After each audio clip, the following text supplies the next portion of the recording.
de todos mis hermanos fui el único que no supo muy bien quién era su padre hasta los 8 años. ¿No me reconociste? Muy bien. Dame 40 años, padre, y acabaré siendo el custodio de tu legado. De la piel para adentro mando yo, que los genios son personas totalmente desequilibradas. Mi padre era un ser libre hasta la médula de los huesos. Escota, le llamo Escota porque me cuesta llamarle papá. Aún hay partes de mí que lo idolatran, pero me encanta cada vez más encontrar las sombras y me gustaría Claro, es que la idolatría no es racional. ¿Tú qué prefieres, ser un 10 en algo y un 0 en otras cosas o ser un 5 en todo? Yo me quedo con el 5, tío. Yo lo que me he propuesto es hacer el bien con el pensamiento de mí. Todo hijo tiene que matar al padre en algún momento y tú lo has rescatado. Él es Jorge Escotado, el hijo que rescató a su padre. Hoy vas a entender por qué la libertad es responsabilidad, por qué el verdadero perdón es olvido. Y vas a salir con una receta para que lo que heredaste no te aplaste.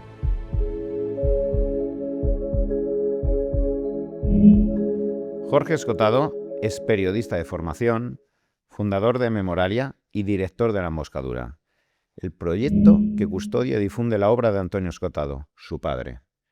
Hoy quiero hablar con alguien que sabe lo difícil que es contar una vida, heredar una libertad y no convertirla en dogma. Jorge, encantado de que estés en nuestro júbilo. Pues muchas gracias por invitarme. Me siento jubiloso y recontentado. Jorge, quería entrar en esta entrevista hablando de una anécdota que fue el primer contacto que tuve con la familia Escotado, con tu padre, y es Historia General de las Drogas. Este libro lo descubro a primeros de los años 2000, hace prácticamente 25 años. Yo estaba estudiando la carrera de medicina y recuerdo estar en la librería y decir, ¿qué narices es esto de Historia General de las Drogas? Pues yo creo que esa experiencia que has tenido con el libro es compartida por muchos lectores. Este libro, que se puede considerar la Biblia farmacológica, te has referido ahora a la parte más fenomenológica, ¿no? De los efectos que hacen las drogas. Cuando mi padre utiliza su propio cuerpo para hacer un bioensayo, y es muy gracioso, creo que no aparece en el libro, pero me lo dijo a mí una vez, me dijo, hijo, me he pasado tantas horas en el váter vomitando que espero haberle evitado a la humanidad unas cuantas, porque él probó aquí drogas muy extrañas, éter, alcoholes mayores, todo tipo de visionarios. Y bueno, te voy a contar una anécdota muy divertida. Empezamos así la entrevista, si quieres. Claro, claro. Una vez, y en sus investigaciones, iba a probar un principio activo que no había probado nunca, bastante especial, y él mismo no estaba muy seguro de cómo lo iba a sentar, incluso tenía cierto temor ante la potencia del fármaco. Entonces llamó a sus amigos y les dijo, oye, yo me voy a meter en esta habitación y debo salir como en 1 hora, hora y media. Si veis que no salgo, me venís a buscar. Bueno, pues a los 45 minutos salió él voluntariamente pálido, totalmente pálido. Y los amigos le dijeron, ¿qué pasa? ¿Qué pasa, Antonio? Y les miró y dejó el cuaderno que tenía en la mano, lo dejó en la mesa y siguió recto.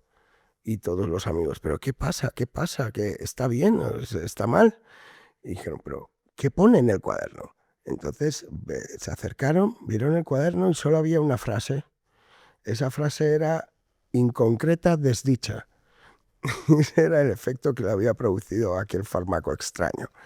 Entonces había pasado analizándolo, pues eso, 45 minutos y inconcreta desdicha, o sea que no valía para nada. Hablando del trabajo prolífico que hizo tu padre alrededor de los principios activos, las sustancias farmacocinéticas y todas sus historias, hay algo interesantísimo, que creo que, si no me equivoco, es en el año 1988, cuando él ingresa en la cárcel, y además creo que pide adrede ir a Cuenca para estar encerrado como un monje. Si no me equivoco, él, cuando habla de esa experiencia, habla de la amabilidad y la hospitalidad del gobierno por propiciarle pues todos los recursos para concentrarse durante un año, año y medio, para escribir esta gran obra. ¿Piensas? Evidentemente en el caso de tu padre es así, pero sacando una conclusión que es extensiva para todos los seres humanos de cuando aparentemente estamos bien, equilibrados, etcétera, no somos ni conscientes de que quizá estamos trabajando de forma inconsciente el trabajo de nuestra vida, pero hay que aterrizarlo y llevarlo a tierra, y ocurren circunstancias que nos sacan de nuestra zona de confort, que nos obligan a generar una catarsis, que nos obligan a separarnos de nuestro modus operandi, nuestra familia, lo que él hiciera todos los días en Ibiza, riéndose con un amor libre, etcétera, y de repente la vida le sorprende con algo que aparentemente sería negativo, pero dándole la vuelta le permite concentrarse en sí mismo y sacar esta gran obra, y no habría sido posible sin esa cárcel en esas circunstancias.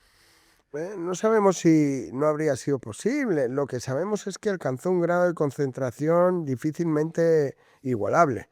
Hay que ser Antonio Escotado también para poder elegir una celda de castigo voluntaria, porque él recuerda cómo su celda de castigo tenía paredes en las que había otras celdas de castigo, y su paz se veía interrumpida por los cabezazos de los otros reos que se daban contra la pared porque no podían soportar la soledad.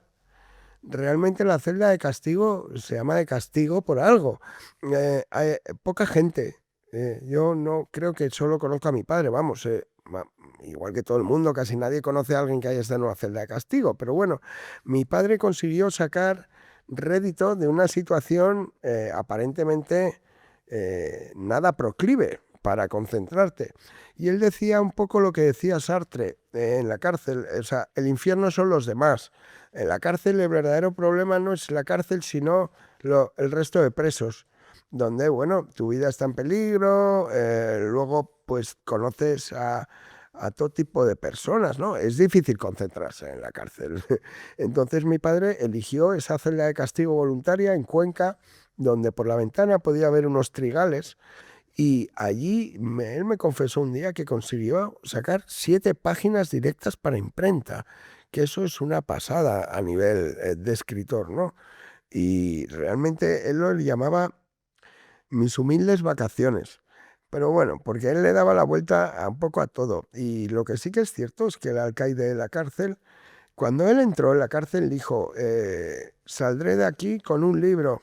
Y dijo el alcaide, sí, muchos han dicho eso, ya veremos, ya veremos. Y en la celda de castigo esa vas a durar una semana, Antonio.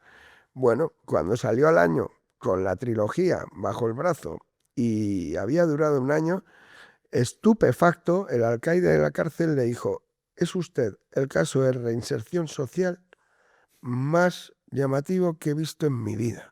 Porque claro, entró como preso y salió como experto en unas sustancias, en una temática que eran las drogas. Y desde luego que sí, a mi padre la cárcel le vino bien. Y no sé, creo que también ha habido algunos otros casos de gente que ha utilizado la cárcel para estudiar, para culturizarse, porque realmente si tienes un objetivo en mente puede ser un lugar único para concentrarse. Pero lo normal no es eso, lo normal es que la gente que entra, aunque los principios de toda cárcel está que son centros para la reinserción social, o sea, para que luego dejes de ser un problema social y salgas como alguien que puede funcionar en la sociedad, la realidad es muy otra. Y mucha gente sale de la cárcel y lo primero que hace es delinquir. Totalmente. Exacto. O entras de una manera y sales peor. Más refinado. Sales peor. Solo conocemos así el caso de Escotado. Bueno, hay algunos escritores también. Me suena Babeuf, que en la Revolución Francesa también escribió mucho en la cárcel. Hay casos, pero son casos muy aislados, muy señalados. Y sí, mi padre siempre lo vio como que le había hecho un regalo a la sociedad. Parece mentira que podamos decir eso, ¿no? Pero lo veía con gratitud, lo veía como uno de los mejores años de su vida. Jorge, quería entrar en una frase que a mí me ha dirigido mucho y cada vez la pienso más, la profundizo más y me enseña muchísimo más de tu padre. Y es que por debajo de la piel, por debajo de mi piel, solo mando yo. Bueno, en esta camiseta lo tenemos ahí, de la piel para adentro mando yo. Bueno, vamos, es que me la sé de memoria, vamos a recitarla. Es que es soberana. Perdóname, o sea, te voy a hacer un inciso porque es que me conecta mucho con un meme que circula con Risto Mejide cuando sí, fue a sí, sí. Chester, pero es que es grandioso y yo creo que la gente no logra entender el de dónde viene, ¿no? Porque cuando Risto Mejide le dice, están hablando, pues además del diario que llevaba tu padre desde Sí. hace décadas, de los miligramos, la biodisponibilidad, qué está ocurriendo, ese afán científico hasta el último día de su vida de autoexperimentarse y que su propio guión de vida le permita traer a tierra el por qué todas estas herramientas van hacia donde algo. Y donde Risto le dice, pero espérate, como sorprendido y anonadado, decir, ¿me estás contando, Antonio, que ahora vas drogado? Y dice, sí, mucho. Mucho. Mucho. Y Risto dice, pero... y el otro, claro, y le dice, pero es asunto privado. Eso es O sea, es tan legítimo. Hay tal belleza y tan soberanía con el hecho de decir, es que por debajo de mi piel, en cuanto a sustancias, en cuanto a comida, en cuanto a principios activos, incluso en cuanto a conocimiento... En cuanto al régimen sexual, eso eso es tu vida privada. Y es mi soberanía que incluso yo me hago cargo de administrármela, de gestionármela, incluso de ser lo suficientemente elegante como para saber si la transmito o no, porque es mi asunto. Exacto. Y sobre todo es que la gente piensa que tomas drogas y pierdes los papeles. ¿Pero qué es eso? ¿Qué es eso? Claro. O sea, hay gente que puede estar perfectamente en sus cabales y haber tomado una sustancia, como estaba mi padre con Risto Mejide. Pero recordemos la frase, porque la llevo casi tallada en el alma, es de la piel para adentro mando yo, soy un estado soberano, elijo yo si debo o no cruzar esa frontera. Y las lindes de mi piel me resultan muchísimo más sagradas que los confines políticos de cualquier país. Ser soberano debajo de mi piel, de mi conocimiento, de mi soberanía, yo creo que esto es algo que llega con la madurez. ¿Te permite ser libre de la necesidad de comunicarlo? ¿Viste conocimiento en tu padre que dijera, no estamos en tiempos de comunicar y esto es para mí? Absolutamente. O sea, mi padre era un ser libre hasta la médula de los huesos. Realmente yo llegaba a decir que era un esclavo de la libertad, tratando de hacer aquí un antónimo, ¿no? Esclavo y libertad parece que no se pueden conjugar. Pues en el caso de Escotado sí. A ver, ¿cómo lo diríamos? Esa libertad, en el fondo, es control de ti mismo, porque la libertad se entiende a veces como aquella actitud o facultad que te permite hacer lo que quieres. Es que no hay nada más opuesto que el concepto de libertad que el libertinaje. No, libertad está inexorablemente unido a responsabilidad. Si no hay responsabilidad, no hay libertad. Por eso, una libertad que no tiene límites no es libertad. Es una estupidez pensar que ser libre es hacer lo que quieres. No. Ser libre es ser libre para poder hacer lo que debo. Eso es lo que decía Montesquieu. Decía, libertad para poder hacer lo que tienes que hacer. Esa es la libertad que queremos. Pero no queremos una libertad de aquí, viva la pepa, todos hagamos lo que nos dé la gana porque somos libres. No, la libertad es responsabilidad.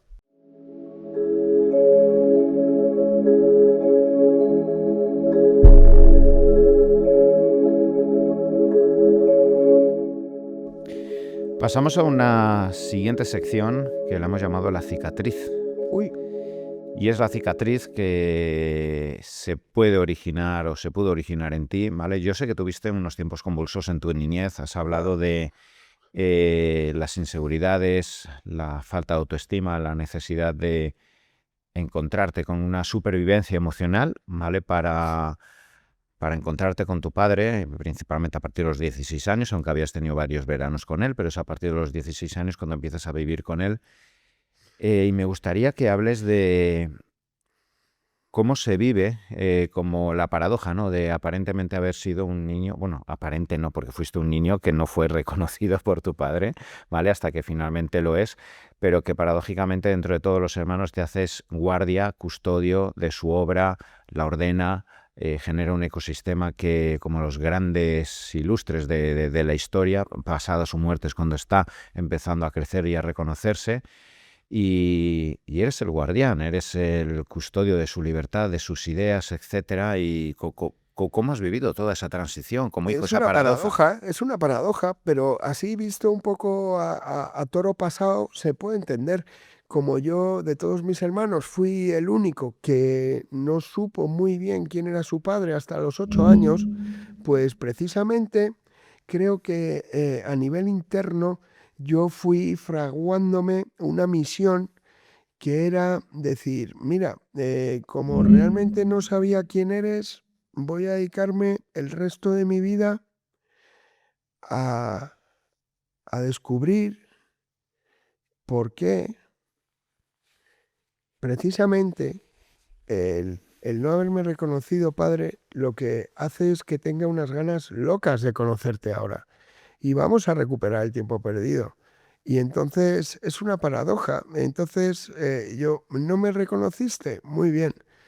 Dame 40 años, padre, y acabaré siendo el custodio de tu legado. Si yo se lo hubiera dicho eso, con 10 años se hubiera partido de risa. Pero así ha sido. Y entonces es una confianza que me fui ganando con el tiempo. No sé hasta qué nivel pudo afectar que yo no tuviera así muy claro quién era mi padre hasta los 8 años y conviviera con él por primera vez con 16 años. Lo que sí me planteé era y como demostrarle a él que mi nacimiento no había sido baladí, o sea, que yo estaba aquí por algo y que aunque no hubiéramos tenido la confianza que aporta la infancia con tus padres y la convivencia, que teníamos todo el tiempo del mundo para reconstruir aquello que no habíamos podido construir antes. Y tan es así que realmente, en parte, yo creo que mi padre habita un poco dentro de mí, en el sentido que en los últimos años estuvimos más que juntos. De hecho, yo no me considero del todo un hijo así al uso de mi padre. Yo diría más que soy, como dice él en 60 semanas en el trópico, que me lo dedica, dice, amigo del alma y báculo de mi vejez. Bueno, pues sí, yo le considero más un amigo del alma y un maestro que un padre. Porque cuando tenía que hacer las funciones de padre, pues por ahí no estaba. En la infancia, hasta los 16 años, realmente tuve muy pocos minutos con él.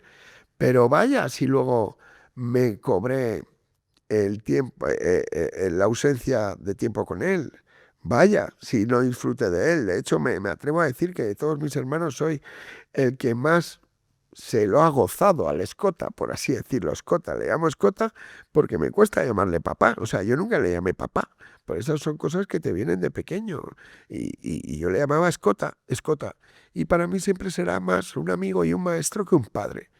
Pero sí, es una paradoja, es una paradoja. Y bueno, para mí, una de las misiones en mi vida era demostrarle a mi padre que mi nacimiento tenía un porqué y que realmente, aunque no hubiéramos estado unidos en la infancia, tendríamos el tiempo que nos había sido hurtado en algún momento.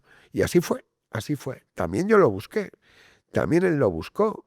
Y bueno, con el tiempo fuimos generando una confianza tremenda, tremenda, tremenda. Hay un acto para mí que tuviste con 16 años que me pareció maravilloso y me hizo pensar mucho, que es cuando a los 16 años, te lo escuché en la entrevista con Pedro, ¿vale?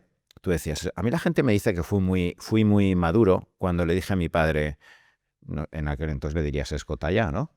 Escota, claro, siempre es Escota. Claro, pues le dirías... El viejo. Claro, pues viejo.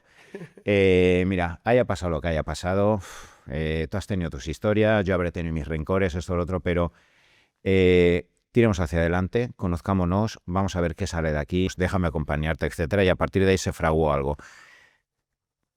Y claro, tú le perdonaste, y yo creo que muchas veces entendemos mal el perdonar, porque muchas veces decimos, te perdono, pero no olvido. No, el verdadero perdonar es olvido porque no hay nada que perdonar, porque entiendo que no quiero convivir con un hecho donde tú me has hecho un mal. Entonces genero una limpieza y retornamos a la inocencia desde donde podemos volver a crear. Claro, y desde ahí se puede decir, joder, qué maduro, Jorge, con 16 años tomar esa decisión. Y tú lo dices muy bien. No, lo hice por supervivencia emocional. Totalmente. Y si tú te das cuenta en los niños, tú creo que eres papá de una nena, ¿no? Sí. ¿Cuántas veces habrás visto que una niña, un niño con 7 años, no vuelvo a hablarte en el colegio a su amigo? Y por supervivencia emocional y por egoísmo y soberanía, porque me lo quiero seguir pasando bien, mi propia mente se quita el orgullo y al día siguiente tiro hacia atrás y no ha existido nada porque quiero seguir jugando y quiero seguir creando. Exacto. Entonces, cuando muchas veces uno no perdona, guarda, tiene los resquicios del pasado, porque con lo que tú me hiciste sigo pensando, etcétera, estás siendo tan pobre espiritualmente y creo que en realidad te estás queriendo tan poco espiritualmente y queriendo tan poco a lo que la vida te tiene que aportar que quieres seguir manteniendo las distancias en pro de la autoestima y del autoamor a ti mismo para dejar de crear. Y tú ahí fuiste soberano emocionalmente. Victimismo, ir de víctima por la vida. Y el ego hay que tragárselo muchas veces. A ver, yo cuando digo que decidí hacer borrón y cuenta nueva con mi padre, fue porque yo era carne de cañón para los psicólogos y la psiquiatría. Y la confianza que me aportó poderle conocer y haber sabido esperar. Porque el rencor, ¿dónde nos lleva? El rencor es una mierda. El rencor realmente es ego. Ego. No hay nada en este mundo que no se pueda perdonar. Nada. Entonces, bueno, no sé, se puede llegar a casos extremos, ¿no? Como, oye, este señor ha matado a mi madre, ¿cómo voy a perdonar? Pues sí, también se puede perdonar eso. El mismo Papa Juan, el Papa Wojtyla, creo que perdonó al tío que le intentó asesinar, ¿no? O sea, hay una verdadera verdad en renunciar a tu ego. Y a tu orgullo contigo mismo. Y a tu orgullo y a tus razones, porque las tienes. Tienes razones para estar enfadado, tienes razones para ir de víctima, tienes razones para decir, bueno, yo sobre todo tengo razones para decir, oye, que me he hecho porque soy el hijo de Antonio Escotado. Eso sería justificable, ¿no? Todo el mundo entendería. ¿Qué menos? Sería, mira, acabo de pensarlo y he visto a mi padre dándome un bofetón imaginario. O sea, es absurdo. O sea, no podemos decir que el pasado condiciona el futuro. No. Eso será si tú quieres. Si no, si estás dispuesto a ir de víctima por la vida, pues sí. Realmente eso que me sucedió con 8 años ha marcado para siempre mi vida. Pues muy bien, si tú estás contento con esa situación, allá tú. Pero me parece un poquito egoísta. Me parece que debemos hacer todos un trabajo de decir, aunque tengo razones para quejarme, voy a hacer como los estoicos, ¿no? Que les aprietas el brazo y le dices a un estoico, ¿te duele? Y te dice el estoico, ¿el qué? Qué bueno. Pues lo mismo, yo podría haber acabado conociendo todas las consultas de psicólogos porque mi padre no me reconoció, pero bueno, eso son cosas pues también muy personales que no sé, ha sacado este tema, pero yo no querría incidir más. Simplemente yo lo que propongo a la gente es que miren hacia adelante y se deshagan de las anclas que le anclan al pasado. O sea, realmente lo bueno depende de ti. Mira, te voy a contar una anécdota. Además, acabas de conocer a mi hermano que es el productor, el creador de Nuestro Júbilo, junto a Eduardo Prádanos y últimamente Leticia, ¿vale? Que nos apoya muchísimo. Mola mucho el nombre del programa, ¿eh? Mola mucho. Sí. Además, juega mucho con mucho de la filosofía de tu padre. Pues mira, te voy a contar una anécdota que habla del orgullo, de las maravillas que hay de olvidarte aquello que piensas que no puedes, de lo cual no puedes olvidarte. Ya determinado. Claro, yo cuando era pequeño, Mi hermano es pequeño a mí, pero normalmente me ganaba la batalla en todo, ¿vale? Entonces, pues bueno, siempre se sentaba donde nos gustaba a los dos y al final acaba consiguiendo, etcétera. Como yo sabía que él siempre me ganaba la batalla y en ese momento espontáneo donde es legítimo sentir odio, cabreo, etcétera, antes de irnos a dormir, como yo sabía que normalmente al día siguiente ya se me pasaba el cabreo y ya estaba jugando con él y había una parte de mí que yo no me quería sentir un pringao, un pagafantas, ¿vale? Me escribía notas a mí mismo: Tony, recuerda mañana lo que te ha hecho José y al día siguiente, y mañana cuando te despiertes, intenta seguir cabreado para que esto no vuelva a ocurrir. Y recuerdo levantarme al día siguiente, leer la nota y decir, ya se me ha pasado, si quiero jugar con él. Claro, romper la nota, a la mierda la nota. Oye, pero es que cuando, o sea, qué bonito, o sea, la capacidad de moldeación del sistema nervioso, pero eso ya en el futuro no. Me he cabreado y quiero ser respetuoso con mi sentimiento legítimo de cabreo y llevarlo hasta el final de la vida. Eso, Escota lo llamaría cebarse en la doma. O sea, realmente decir, ayer lo pasé mal y hacerte una notita al día siguiente. Quiero seguir enojado. Recuerda que lo has pasado mal, recuerda que lo has pasado mal. No, hombre, no, eso a dónde te lleva. Pero hacemos mucho eso porque hasta incluso sabemos a quién llamar que nos va a decir, ¿en serio, tío, te ha hecho eso tu chati? Sí, y sabemos a quién llamar para seguir engordando. Para alimentar ese ego. Sí, somos conscientes. Sí, estaría bien que tu hermano saliera aquí y nos dijera si realmente al día siguiente nunca te levantaste de mal rollo. Algún día seguro que sí. Me imagino que sí, pero que te duraba el rebote. Tenía una capa. No sabes la frustración que tenía de verme a mí mismo como otra vez me había hecho pacífico. Sí. No, pero también albergarías, dirías, ¿habrá algún día en que esto no pase y que no tenga que escribirme notitas? Y habrá algún día incluso que hagamos un programa juntos. Habrá algún día en que mi hermano me ayude a producir un programa que se llama Nuestro Júbilo. Total. Joder, qué bonito. Si te hubieras basado en esas notas, no habría ni programa, ni habría relación, ni habría nada de nada. Me creería en razón. Es que tú no sabes lo que me hizo. Me amargó la existencia. Claro, no. Si tus razones tienes, tu justificación tienes. A la porra. Eso es eso es mirarse el ombligo, realmente. Lo que llama mi padre onfaloscopia. Onfaloscopia. Un día vino, hijo, y le veo ahí súper alterado. ¿Qué pasa? Y me dice que he encontrado el término que define mirarse el ombligo. Y yo, ¿qué me dices? Y sí, onfaloscopia. Y me voy al diccionario y veo actitud de mirarse el abdomen. Y digo, ¿pero cómo has encontrado esto, padre? Y bueno, estaba como un niño con zapatos nuevos. Y es que hay una tribu en Oriente que se dedica a mirarse el ombligo. O sea, y llegan a estados alterados de conciencia mirándose el ombligo. Porque hemos hablado aquí de que con las drogas se puede obtener estados alterados de conciencia. Pero también se pueden obtener estados alterados de conciencia, pues como María Teresa de Calcuta, ¿no? O como con la meditación. Hay mucha gente que levita física y psicológicamente. Físicamente no lo hemos visto, pero bueno, Teresa de Calcuta creo que decía que llegaba a levitar. ¿No es oído eso? No.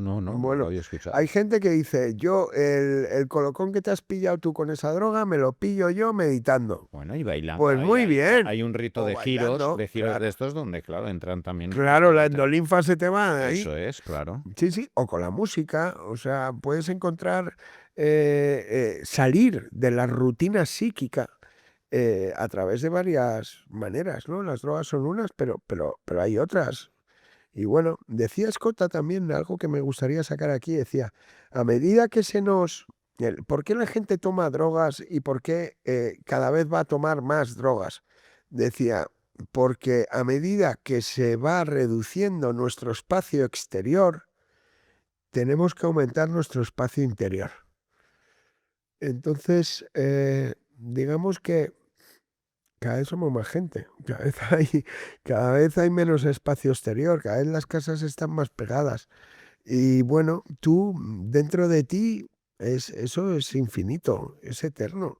Entonces, ya sea con la meditación, ya sea con la música, ya sea con el baile, con la danza, con cualesquiera útiles de los que te sirvas, adelante, si eso contribuye a aumentar tu espacio interior, que en el fondo es lo que somos, lo que hay de la piel para adentro, ¿no? Que ese es el espacio interior, inviolable. A mí me encanta cada vez más con el paso del tiempo tomar conciencia de que todo ídolo, todo aquello que nos llama la atención, tiene que caer precisamente para que llegues a la autoconciencia.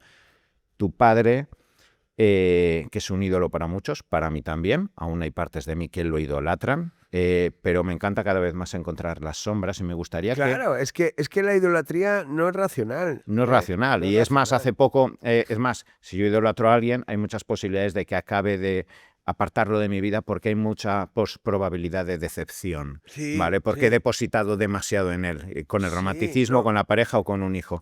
Entonces ahora me gustaría tú como hijo, que seguro que habrás transitado, y con tus hermanos, con personas, etcétera, ¿cuáles son las sombras? ¿Cuáles son incluso, fíjate, me gustaría traer a tierra algo que es tu obra, que realmente da valor a lo que tú has hecho, que es que probablemente personas que son muy estudiosas, muy entregadas al nuevo conocimiento, a dar fruto a una nueva sabiduría que quizás hasta la fecha nos había traído, y hablemos de personas como Nikola Tesla o como personas que han sido muy prolíficos en cuanto a todo su bagaje profesional, pero luego no han podido llevarlo a un ecosistema de practicidad para que toda esa obra sea. Entonces, ¿eres tan inteligente o quizá ha habido un punto de soberbia o de falta de autocontrol como para saber generar un ecosistema con gente para que luego genere expansión? Quizá hayas sido bastante pobre intelectualmente. Entonces, esto seguro que ha afectado en fricciones emocionales, morales, etcétera. Háblame de esas sombras, por justicia, Antonio. Digamos que los genios son personas totalmente desequilibradas, ¿no? O sea, no conozco a ningún genio que sea un buen amo de casa, que luego conduzca bien, que lleve bien la economía familiar, que juega al pádel. Podría decir mil cosas. O sea, el genio solo puede hacer una cosa bien. Y esa cosa la hace no bien, sino superlativamente bien. ¿Y cuál era la genialidad de mi padre? Estudiar, pensar. Y yo un día le decía, oye, padre, ¿sabes una cosa? Pues que no tiene tanto mérito lo que haces. Y me dice, ah, no, hijo. Y le digo, hombre, es que no sabes hacer otra cosa. Si solo haces esto, ¿no? No, claro, le digo, ¿tú sabes dónde está la oficina de correos? ¿Sabes dónde se compra el pan? ¿A cuánto está la gasolina? Es que no tenía ni idea, es que eso no competía, no le compete a él. Claro. Ese tipo de nimiedades, por así decirlo, pero que son básicas para convivir luego en paz con tu familia. Entonces, ¿tú qué prefieres? ¿Ser un 10 en algo y un 0 en otras cosas o ser un 5 en todo? Yo me quedo con el 5, tío. Yo me quedo con el 5. ¿Por qué? Pues porque realmente, pues más o menos te vas a poder manejar en distintas esferas de la vida. Mi padre era un cocazo, era un ser brillante y luminoso en el estudio, pero no le recordamos otra luminosidad más allá de eso. Bueno, sí, también sexual. Cuando montó Amnesia, él me decía, hijo, me arrepiento de haber sacudido tantas camas. Eso decía como en broma, ¿no? Porque también era muy libidinoso. Pero mi padre estudiaba, pero es que para él no era un esfuerzo estudiar, era su estado natural estudiar. Claro, es que probablemente quien tiene que ser un 10 en algo jamás puede ser un 5 en todo equilibrado. ¡Claro! Y tienes un 5 equilibrado en todo, quizá lo más grato que se le puede decir es no intentes ser un 10 en nada, No, porque claro. tienes el virtuosismo de saber ser un 5 en todo. El término medio, en la virtud está en el término medio, decía Aristóteles, ¿no? Entonces, realmente, mira, los genios son, y como genios hay que tratarles. No podemos intentar que un genio luego sea un 5 en otras cosas. Generalmente será un 0. ¿Por qué? Pues porque eres un 10 en una cosa, entonces necesariamente eres un 0 en otras. Pero bueno, eso no es algo achacable. No es su culpa, él tampoco lo ha elegido. O sea, mi padre había nacido para hacer lo que hizo y realmente difícilmente hubiera podido hacer otra cosa. Y si si vieses la mirada que tenía días antes de fallecer, o sea, mi padre tenía la sensación de vida plena, de haber cumplido. Él sabía que ahora ya su obra era lo más difícil de hacer, ya está hecha. Ahora deja que los emboscados la difundan. Y liderados por tu hijo, Jorge. Pero ahora estamos consiguiendo que su pensamiento se esté expandiendo y bueno, yo no sé dónde va a acabar. Pero eso ya no depende de la genialidad. Eso ya no depende de ser un 10. Depende más bien de ser un 5. ¿Por qué? Porque, a ver, acuérdate, Van Gogh muere pobre, Sí, Mozart muere total. pobre. Esta gente, si no tiene... Nikola Tesla aparece Nikola en un Tesla, hotel por ahí perdido. eso, aparece fatal, acaban muy, muy mal los genios, por norma general. Pero luego, si no fuera por el que viene después, que es un 5, digamos, ese es el que siente lo que siente el resto de la gente, porque para bien o para mal, genios hay muy pocos. Digamos que cada 1000 personas que nacen, a lo mejor hay uno que es un genio. Muy bien, vale.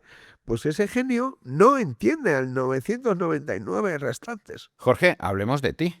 No jodas. Eres un 5 equilibrado, tan importante como el 10 que fue tu padre. Y hablemos de tu proyecto Memoralia, ese proyecto que quiero que me describas, ¿vale? Donde os encargáis del legado, el legado Sí. que cada persona de forma legítima tiene, ¿vale? Y explícanos, o sea, ¿qué Calla, es te lo voy que a, te hacéis? voy a decir algo más cachondo todavía antes. Estoy un día en la oficina y me llaman por teléfono y ¿quién es? Y dice, somos el diccionario de marcas españolas. Digo, "Ah, no sabía que había un diccionario de marcas españolas". Y me dicen, bueno, pues nada, es que le queríamos preguntar una cosa. Vamos a incluir Memoralia como una marca española, pero claro, nos ha sorprendido mucho que usted ha hecho Memoralia y su padre ha hecho Amnesia. Y digo, sí, es verdad, no habíamos caído en esto. Es muy curioso, ¿no? Que tu padre haga Amnesia y yo haga Memoralia. O sea, son las dos caras de la misma moneda, que es la memoria. Entonces, él tiró por la Amnesia, yo tiro por la Memoralia. ¿Memoralia qué es? Memoralia es una empresa que trata de que todo ser humano deje un rastro en este mundo, independientemente de que tenga hijos. Entonces, yo creo que cada existencia, cada ser humano merece dejar un legado, aunque sea un librito de 20 páginas, algo que se pueda consultar.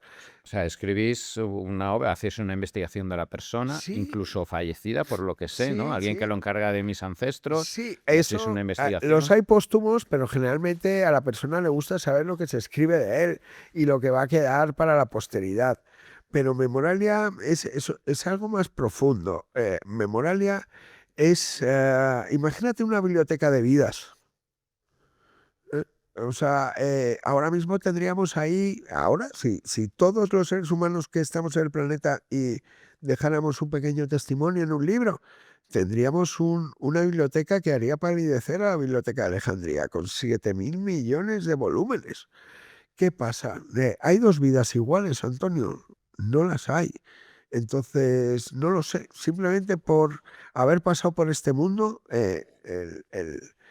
el objetivo de Memoralia es que tu vida, para que tú nazcas, ha tenido que darse una cantidad de casualidades. O sea, desde tus tatarabuelos, que no, y luego tus abuelos, y luego tus padres, y al final naces tú, ¿sabes? Y entre miles de millones de Miles de millones que no han espermatozoides de ese nacido, día que... ¿no? Y que no han nacido, porque, uy, pues tuvo un accidente de coche el bisabuelo, uy, pues este enfermo de tuberculosis, entonces tú ya no naces. Bueno, pues si se dan todas las casualidades del mundo para que nazcas, joder, cuando no estés, ¿qué pasa?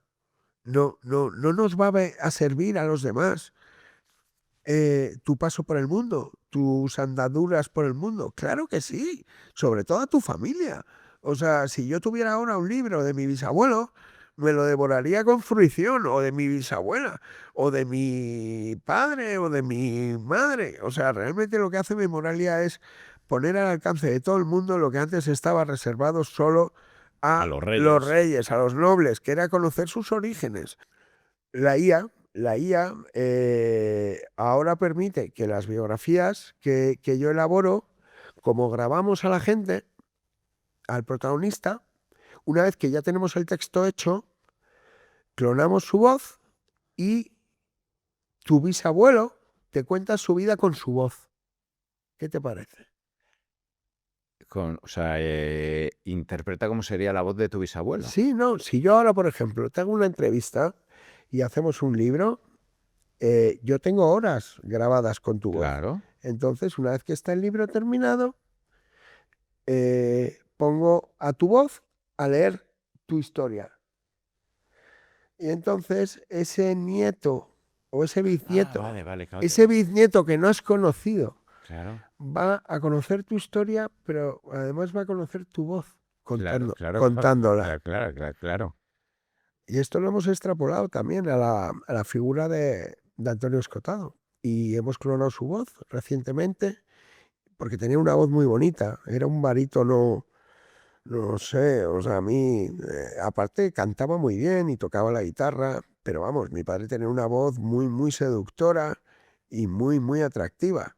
Y su voz, si tú vas a... Ahora el fenómeno de los audiolibros, ¿no? Sí. Que hay gente que no tiene tiempo para coger el libro, pero pues mientras va al trabajo o se da una ducha, ¿tú usas el audiolibro? Sí, voy entrenando. Claro, pero entonces yo te digo, ¿qué prefieres? ¿Que el audiolibro te lo cuente el propio autor o te lo cuente un intérprete que no sabes ni quién es?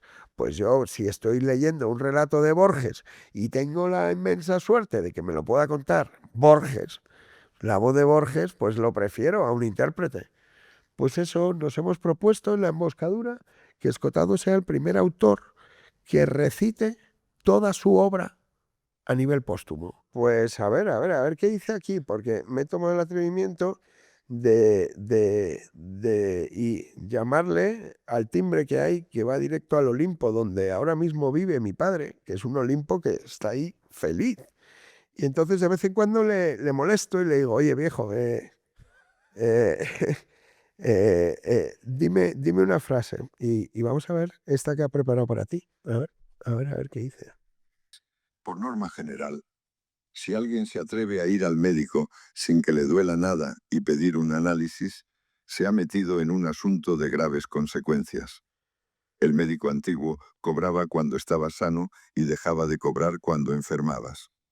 Ahora sucede lo contrario, y encima te meten en protocolos que les permiten firmar que no son responsables de cualquier cosa inesperada que te pase.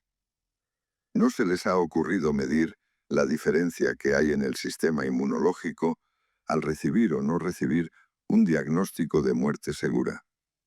Ahora los médicos son tan amables que te lo dan en meses o en días. Y si hiciesen esa medición, los galenos se tomarían con más seriedad lo que yo denomino diagnóstico tóxico, noticia que afecta de manera palmaria a cualquier sistema inmunológico humano. ¿Qué te parece el diagnóstico tóxico? Y creo que en mayor o menor medida todo médico, tarde o temprano, aunque cueste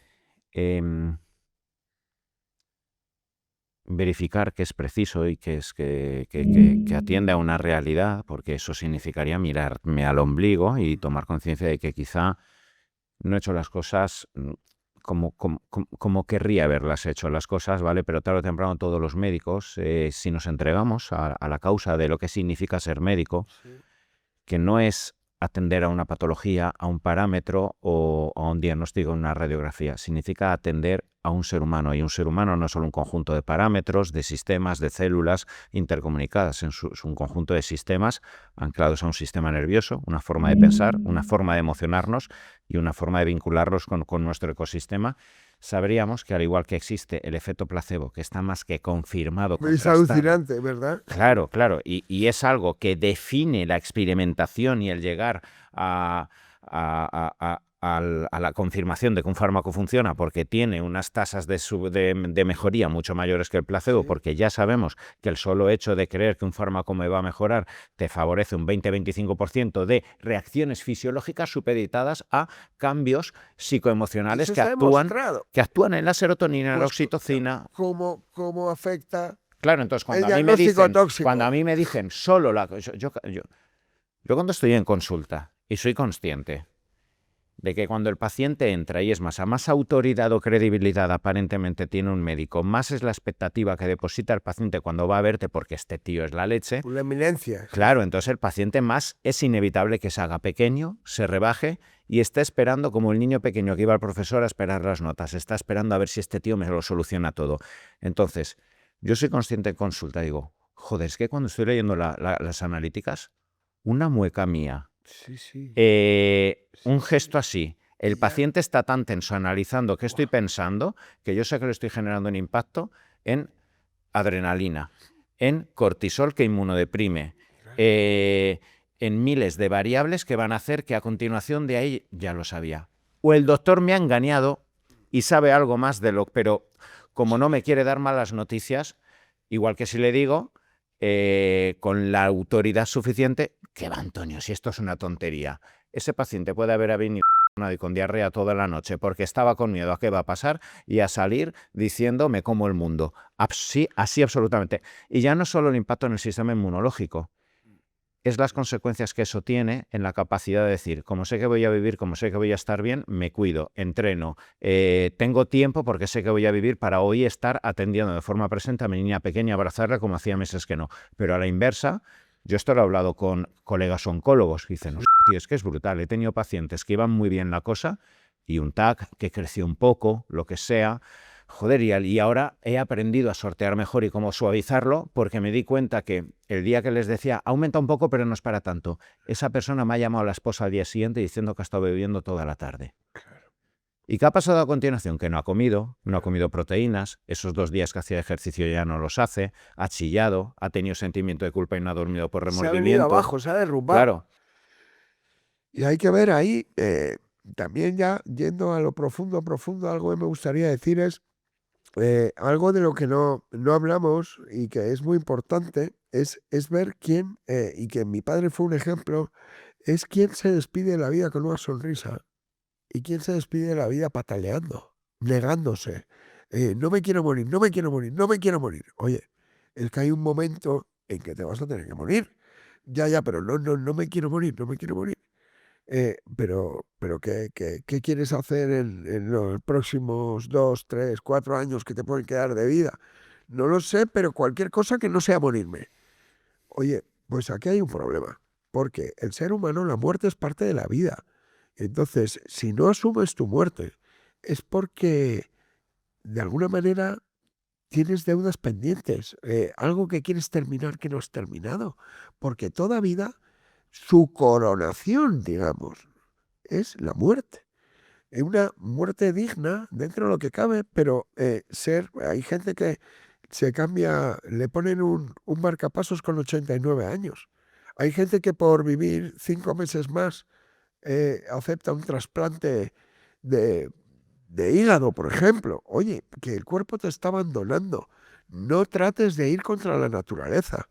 Mi padre decía, entre broma y serio, decía, hijo, yo practico el desapego. ¿Y qué es el desapego? Pues no aferrarme al cuerpo cuando el cuerpo me está abandonando.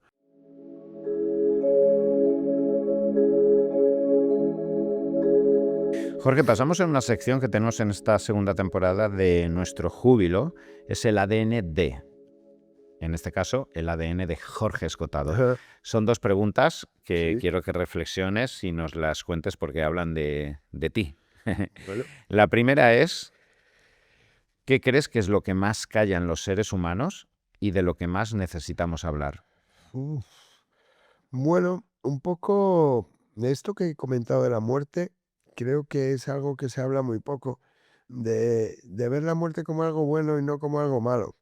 Pero también hay otra cosa que creo que no se está tomando en consideración en estos días y actualmente, que es el problema demográfico, en el sentido de que yo tengo muchos amigos, bueno, muchos, no llegarán a 10, pero se han reproducido poquísimos.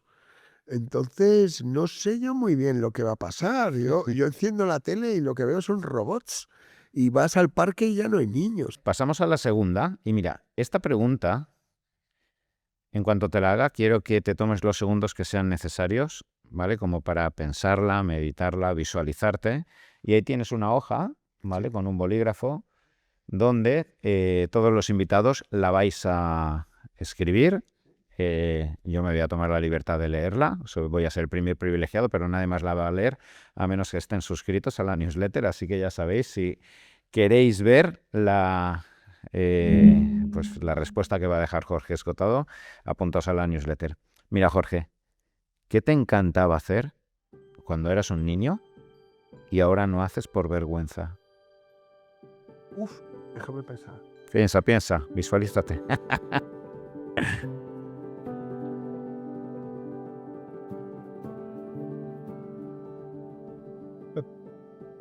No sé va a tener público. No, eso lo voy a leer yo.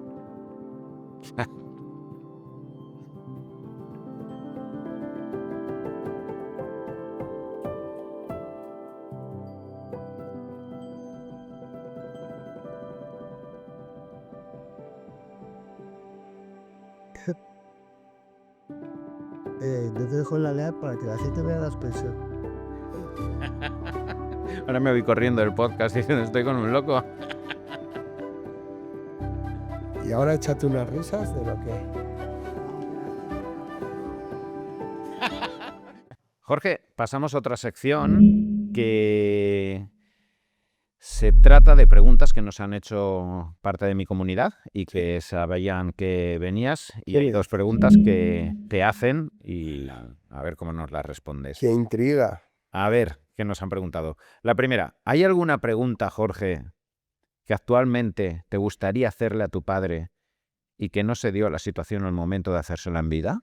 Pero me hubiera gustado que me dijese si hubiese sido capaz de escribir Historia General de las Drogas sin pasar por la cárcel. Nunca se lo pregunté.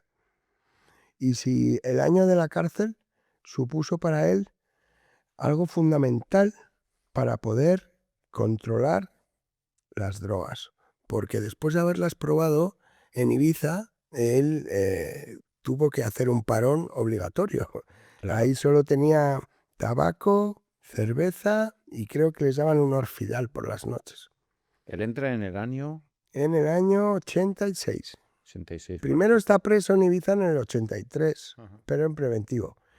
Y ya luego pues sale la sentencia, ya sabes que la justicia es lenta en este país, y en el 86 ingresa. Y le pusieron una condena de 2 años y 1 día. Y fue a la cárcel por ese día. La segunda, ya hemos dejado tildes, ¿vale? En torno a esto. Me ha gustado mucho y es curiosa, sabiendo cómo era tu padre. ¿Qué opinas de la gente que toma los ensayos, los escritos de Antonio, como base y confunde la libertad que él proclamaba con hacer lo que aún no le da la gana? Pues hemos hablado de ello antes, largo y tendido. Creo que han entendido mal la libertad, que la libertad realmente brilla cuando eres responsable, cuando esa libertad te permite autoimponerte límites, porque libertad y límite parece contradictorio, pero no, es totalmente necesario. La libertad necesita límites y una persona libre no es la que hace lo que le da la gana, eso es libérrimo. Una persona libre es la que tiene capacidad de escoger entre hacer lo que tiene que hacer y hacer lo que no tiene que hacer y escoge lo que tiene que hacer. Eso es para mí la libertad.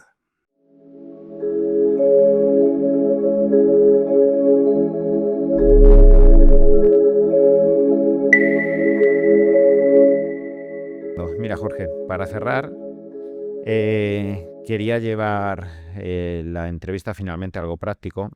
Imagina a alguien que nos está escuchando y también ha heredado algo grande, complejo, difícil, una idea, un apellido con la carga que esto implica, una historia familiar, una herencia, una empresa, una herida, que también se pueden heredar las heridas familiares, una admiración, una memoria. ¿Qué 3 acciones concretas le darías para que eso heredado no se convierta en un peso muerto, pero tampoco en un dogma? Yo puedo aconsejar lo que a mí me ha funcionado en mi vida, porque yo sí que he heredado un apellido que puede ser interpretado de distintas maneras. A veces me preguntan, oye, ¿cómo es ser hijo de Escotado y tal? y bueno, pues puede ser una espada de Damocles, puede ser una carga inasumible, o lo puedes ver también desde el lado positivo. Has tenido la suerte de ser el hijo de Antonio Escotado, uno de los seres más inteligentes que ha habido en los últimos años en este país. Entonces, lo primero que yo aconsejaría a esa persona es que no trate de parecerse a la persona que le ha caído en gracia, por así decirlo. O sea, si tu padre es famoso, como me sucede a mí, pues trata de ser tú mismo, no intentes imitarle. Y luego, pues busca la confianza exactamente en aquello que él no la tenía. Por ejemplo, yo me distingo de mi padre, creo, en que soy una persona mucho más emocional. Él era mucho más racional, cosa que es admirable. Pero para encontrar mi camino en la vida, yo he tenido que buscarme las castañas yo mismo. No vale que te las busque otro. Y entonces puedes continuar el ejemplo de esa persona o puedes explorar caminos nuevos que también están influidos por esa persona, pero que son precisamente originales, o sea, que no tienen nada que ver con eso que te apabulla, que se puede convertir en dogma. O sea, trata de ser tú mismo, trata de ver el lado positivo y no el lado negativo, y luego, sobre todo, no vayas de víctima. ¿Por qué? Porque es cierto que pues bueno, pues mira, Antonio Flores, por ejemplo, el hijo de Lola Flores, ¿por qué murió? Pues por la presión de llamarse Flores. Pues puede ser, pues no sé, creo que es un demérito acabar así, es dejarse aplastar por el peso de tus antecesores. Entonces, ¿cuál es la manera de quitarse ese peso? La manera de quitarse ese peso es actuar de una manera natural que no se base en la imitación, sino que se base en la exploración de otras vías que generen respeto. Como por ejemplo en mi caso fue el saber perdonar a mi padre y el esforzarme cada día en que él estuviera orgulloso de mí, pero no por imitación, sino precisamente por diferenciación.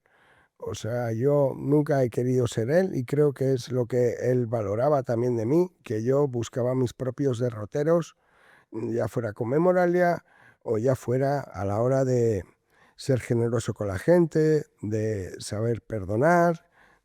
Y bueno, son unos atributos estos, los de ser generoso y saber perdonar, que mi padre le hubiera gustado ser más generoso en su vida y le hubiera gustado saber perdonar en su vida, pero eso es algo que no le tocaba a él y que pude hacer yo, y que no está basado en él, sino que son logros propios, no son logros que dependan de otros, sino originalmente míos.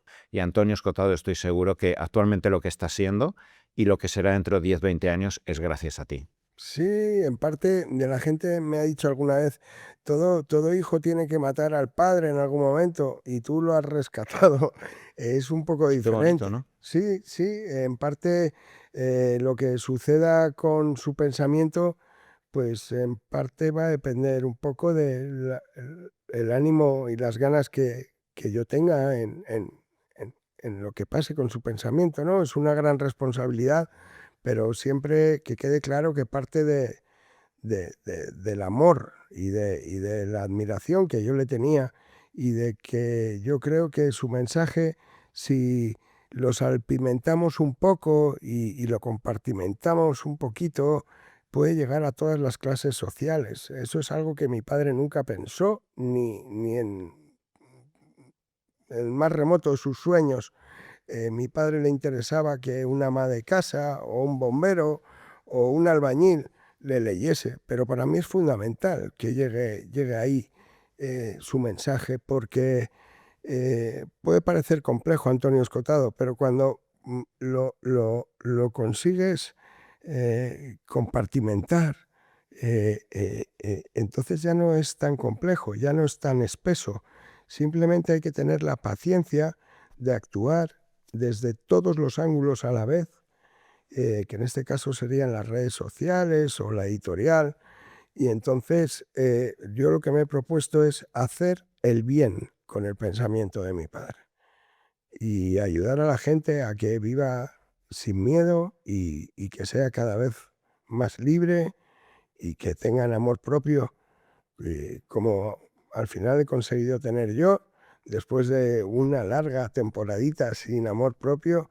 Ahora puedo sentirme, entre comillas, orgulloso de lo que estoy haciendo, porque muchísima gente me escribe dándome las gracias porque haya posibilitado que el pensamiento de mi padre haya entrado en su hogar, porque mi padre nunca se preocupó de eso, se preocupó de hacer el pensamiento, pero no de que entrase en los hogares.